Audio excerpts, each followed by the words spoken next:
Aleluia. Amém? Aleluia. Glória.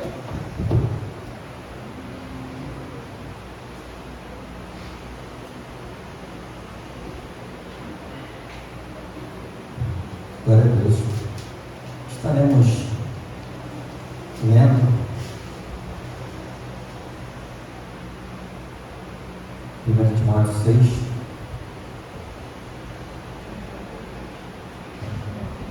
Nem todos os servos que estão debaixo do jugo estimem a seus senhores por digno de toda honra, para que o nome de Deus e a doutrina não sejam blasfemados. A igreja. E os que têm senhores os crentes não desprezem, por serem irmãos, antes de servirem melhor. São crentes de amar, isto ensina e exorta. Amém? Amém. Se alguém ensina alguma outra doutrina e se não conforma com a sã palavra do nosso Senhor Jesus Cristo, é como a doutrina que é segundo a piedade. Resolveu nada sabe, mas devia acerca das questões e contenda das palavras, das quais nascem ideias, contendas, blasfêmias, ruins espíritos. Contendas de homens corruptos, de entendimento e privados da verdade, cuidando que a piedade seja causa de ganho, a parte dos tais. Mas é grande ganho a piedade com contentamento. Amém. Somente queremos estar orando. Pai querido, Pai eterno, Aleluia. queremos continuar na Tua presença, unindo a nossa oração, a oração do Teu Filho. Ó Deus, que já tenha orado pela minha pessoa, Deus, que Tu possa abençoar grande e abundantemente cada um nesta noite, que a Tua palavra venha nos ensinar, venha nos instruir, Senhor, sobre o contentamento, sobre aquilo que temos na nossa vida, que é o bastante, porque Tu és soberano sobre a nossa vida. Pai, Te louvamos em nome de Jesus. Podeis tomar assento, louvando e adorando ao Senhor. Amém? Estamos aqui para isso, para aprender do Senhor e para glorificar e exaltar Aleluia. o nome dele, que é sobre todo nome. Amém? Estamos nessa tarefa, né?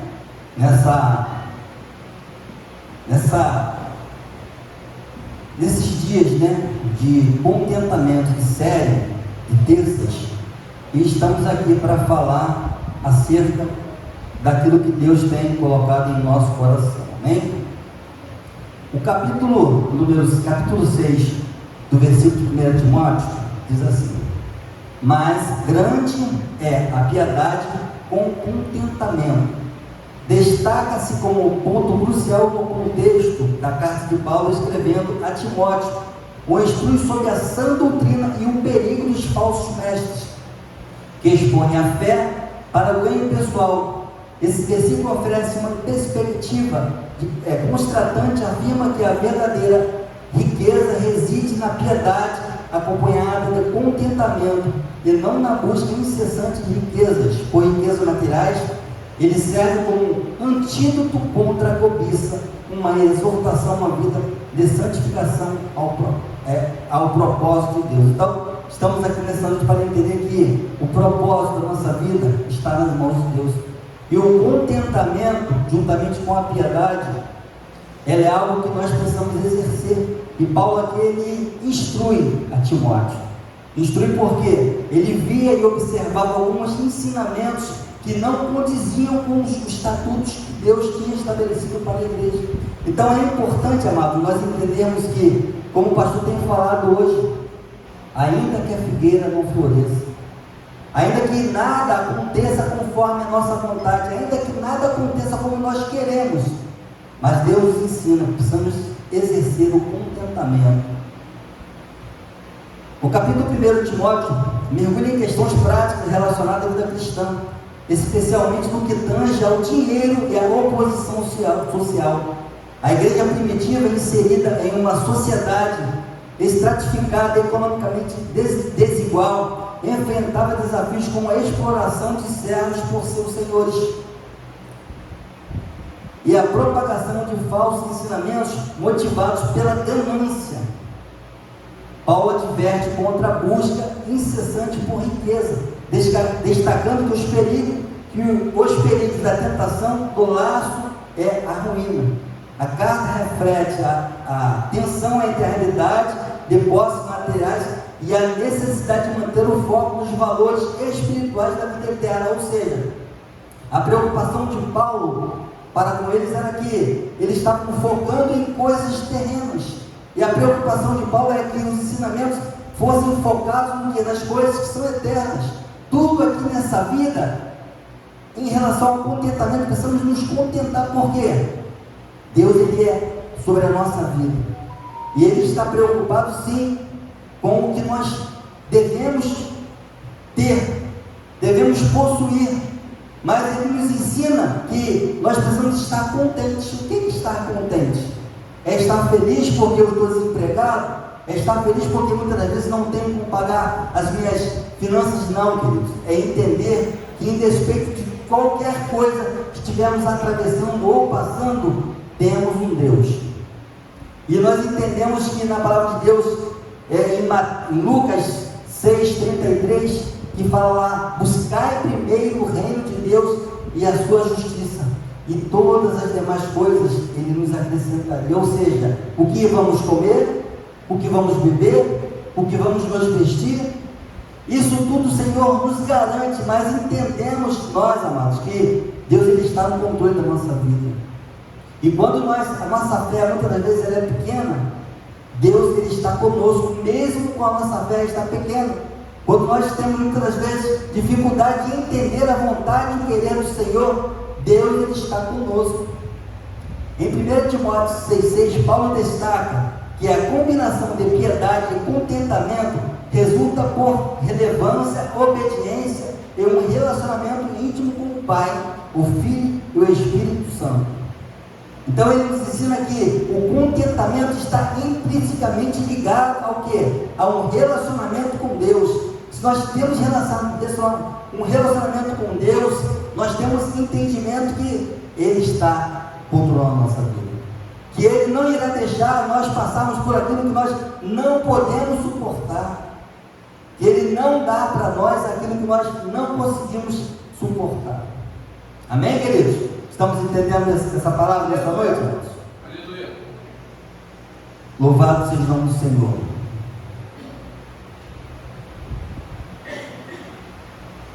Continuando. Satisfação e gratidão pelo que Deus provê, rejeitando a cobiça e a inveja sob uma perspectiva teológica protestante. A busca de contentamento, olha só, não significa passividade ou falta de ambição, mas sim uma compreensão que a nossa verdadeira riqueza está em Cristo, e a nossa relação com Ele, o verdadeiro crente encontra alegria e paz. Então, quando nós estamos verdadeiramente passando por algo, uma provação, precisamos entender que em Cristo temos a verdadeira alegria e a paz. Por quê?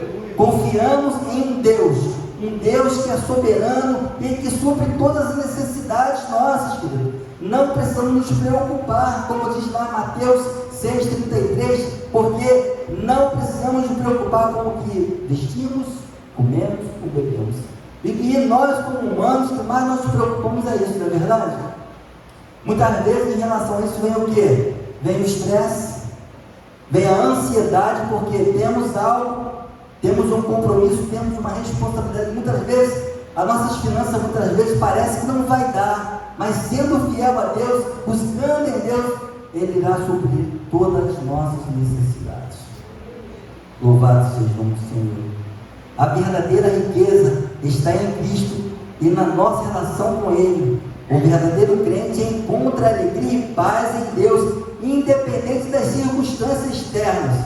A piedade, com contentamento, libera o crente da escravidão e busca por mais bens materiais e o capacita a viver uma vida de generosidade e de serviço aos outros. Ou seja, quando nós entendemos que a nossa necessidade com Deus ela é suprida, muitas das vezes nós entendemos também que através de nós pessoas nos virão e ficarão satisfeitas. Por quê? Se somos fiéis a Deus e as pessoas veem que muitas vezes nós passamos por dificuldades e há em nós uma alegria, um contentamento naquilo que nós possuímos no momento e aquilo que nós não possuímos, pessoas nos observam e muitas das vezes vão questionar: caramba, como é que pode? Pastor Benjamin está lá desempregado, mas ele não para de dar glória a Deus. Pastor Benjamin está lá, muitas vezes com conta para pagar, mas ele não deixa de buscar o Senhor. Estou falando na minha pessoa, tá, queridos? Simplesmente é algo simbólico. Mas entendamos nós, amados, que nós quando entramos na casa do Senhor, Deus ele nos vê por inteiro. Ele conhece o nosso deitar e o nosso levantar. Ele conhece todas as nossas necessidades. Todas essas necessidades que nós temos, Ele conhece e Ele supre. Ao seu tempo, Ele vai suprir cada uma das nossas necessidades.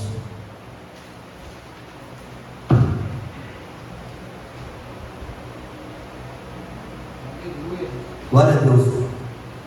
O próprio Cristo adverte, o texto não condena a prosperidade, mas adverte contra a busca desmedida por ela, ou seja, a ganância.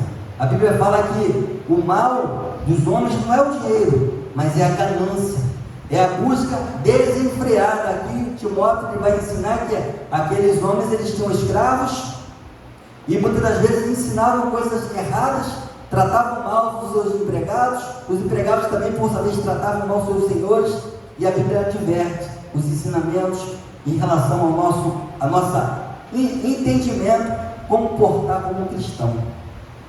Filipenses 4, de 11 a 13 diz assim: não digo isso por necessidade, porque já aprendi a contentar-me com o que tenho. Sei estar abatido e sei ter abundância. O apóstolo Paulo nos ensina. Em meio a tantas lutas, em meio a tanta adversidade que ele atravessou, preso em Roma, escrevendo carta aos filipenses, escrevendo cartas para motivar as pessoas, estando numa situação terrível. Querido, muitas vezes nós estamos em situações que estamos sendo muitas vezes afrontados pelo inimigo, por pessoas, e o Senhor Jesus ele nos ensina que precisamos ter contentamento. A Bíblia nos ensina aqui através de Filipenses 4 que precisamos entender que em meio à adversidade, em meio à luta, o Senhor nos dá vitória. Só temos vitória se nós perseverarmos na luta contra o inferno. Sei estar abatido e sei ter abundância, e em toda maneira, em todas as coisas estou instruído, tanto a ter fartura como a ter fome, tanto a ter abundância como a padecer necessidade. Por quê? Porque Deus está conosco. Se Deus está conosco, precisamos entender que mesmo na fartura, glorificamos a Deus. Mesmo na escassez, glorificamos a Deus. Haverá tempo, querido, se Jesus não voltar para buscar o seu povo, que haverá na terra tempos terríveis.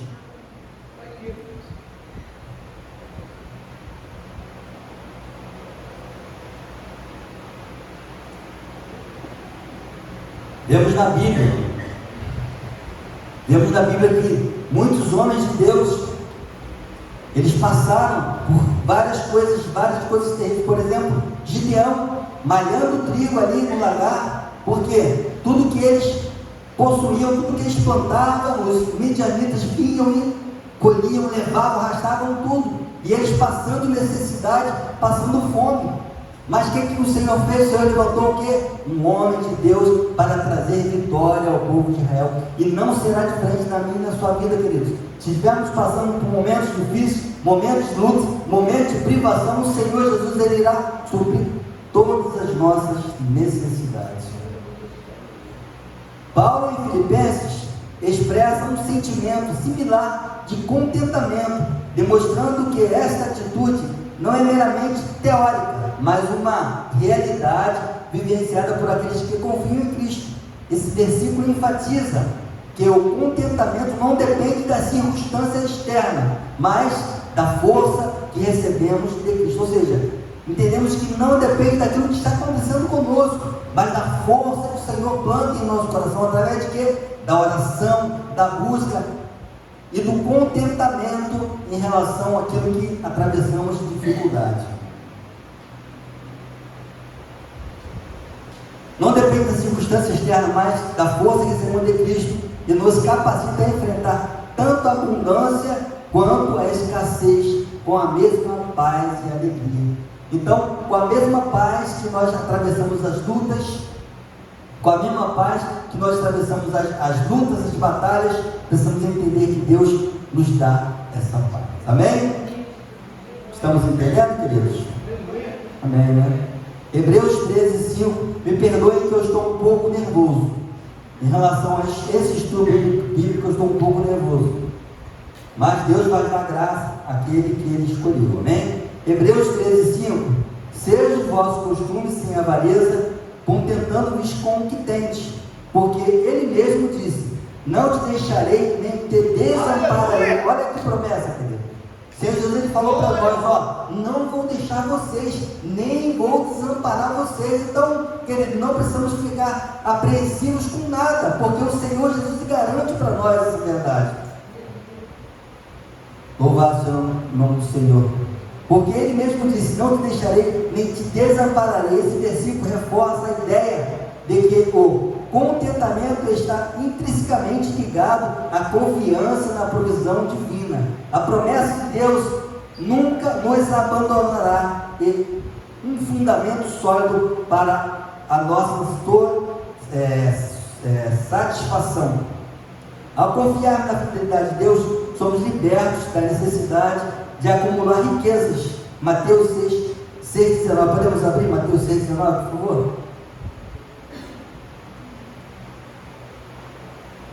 Não ajunteis tesouro na terra, onde a traça e o ferrugem tudo consomem, e onde os ladrões minam e roubam. Pode seguir, por favor. Mas ajuntai tesouro nos céus, onde nem a traça nem a ferrugem consomem, e onde os ladrões não minam nem roubam. Então o Senhor Jesus está ensinando para a gente algo tremendo, queridos. Podemos sim trabalhar, podemos ter um bom salário, podemos ter bastante ganho, podemos sim, mas só que Deus ensina para a gente que não devemos acumular, não podemos colocar no nosso coração o amor a esse ganho exagerado de bens, de coisas, porque essas coisas podem trazer tristeza, podem trazer avareza, podem trazer você distanciamento de Deus. Amém?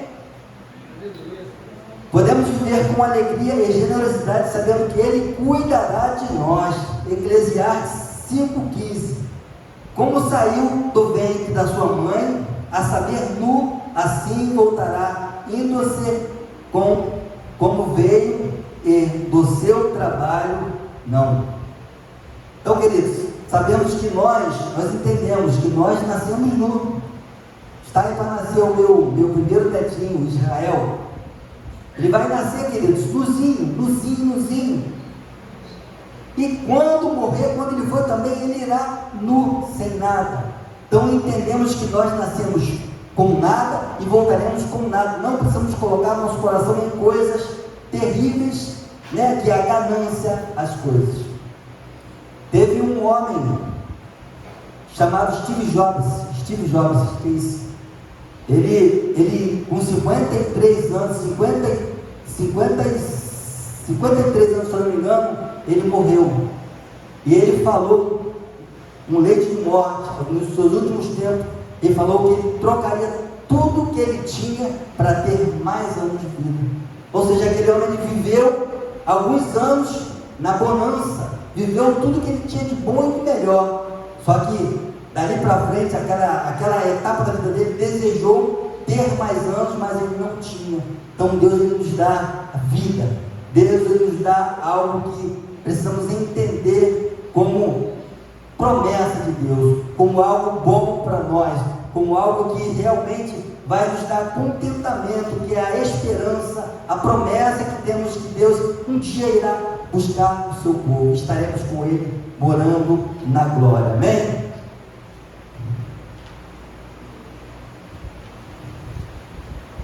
Eu vou estar aqui lendo aqui algo mais para os irmãos, para completar a pregação. 1 Timóteo 6, na versão mais atual. É um pouquinho diferente, mas é mais explicada. Aqueles que são servos devem tratar o seu dono com todo respeito, para que ninguém fale mal do nome de Deus e dos nossos ensinamentos. E os escravos que têm donos cristãos não devem perder o respeito por ele, por ser seu irmão na fé. Pelo contrário, devem trabalhar para ele ainda, pois o dono que recebe os seus serviços é cristão e irmão amado. Ensine e recomende essas coisas, Paulo instruindo ali a Timóteo. Se alguém ensina alguma doutrina diferente e não concorda com as verdadeiras palavras do Senhor Jesus Cristo, é como os ensinamentos da nossa religião. Essa pessoa está cheia de orgulho e não sabe nada. Discutir e brigar a respeito de palavras é como uma doença nessas pessoas, e daí vem invejas, brigas, insultos, desconfianças maldosas e discussões sem fim.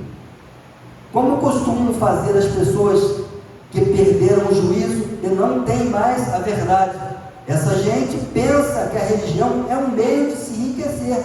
É claro que a religião é uma fonte de muita riqueza, mas só para as pessoas que encontram-se contentes com o que têm. O que foi que trouxemos para o mundo? Nada. E o que vamos levar do mundo? Nada. Portanto, se temos comida e roupa, fiquemos contentes com isso. Porém, os que querem ficar ricos caem em pecados ao serem tentados e ficam presos nas armadilhas de muitos desejos tolos, porque fazem mal levar as pessoas a se afundarem na desgraça e na destruição. Pois o amor ao dinheiro é a fonte de todos os tipos de males, e algumas pessoas, por quererem tanto ter dinheiro, se desviam da fé e encheram sua vida de sofrimento. Mas você, homem de Deus, fuja de tudo isso, viva uma vida correta de dedicação a Deus, de fé, de amor, de perseverança, de respeito pelos outros. Amém, amados? E eu vou finalizar aqui essa palavra dizendo que Deus, Ele conhece cada um de nós. Deus, Ele conhece, sabe se você está contente, se você está satisfeito, simplesmente por falar, ou realmente você está em contentamento com a palavra do Senhor. Mas que uma verdade seja dita nesta noite: Deus, Ele conhece as nossas necessidades, e Ele a seu tempo irá suprir cada uma das nossas necessidades. Não precisamos ficar preocupados, como diz lá, o que comer, o que beber, o que vestir, porque Ele suprirá para nós todas as necessidades. Por que estou falando isso, querido? Porque muitas das vezes nós, graças a Deus, acreditamos que não temos necessidade de alimento, mas existem muitas pessoas, de repente, estão escutando a nossa voz, que padecem necessidade do que comer, às vezes não tem onde morar, não tem o que vestir. Mas eu digo uma coisa para cada um de vocês: se vocês se encontrarem com Deus, aceitarem a Cristo como seu único e suficiente Salvador, Deus irá suprir todas as suas necessidades. Amém? Que Deus possa abençoar as nossas vidas, em nome de Jesus.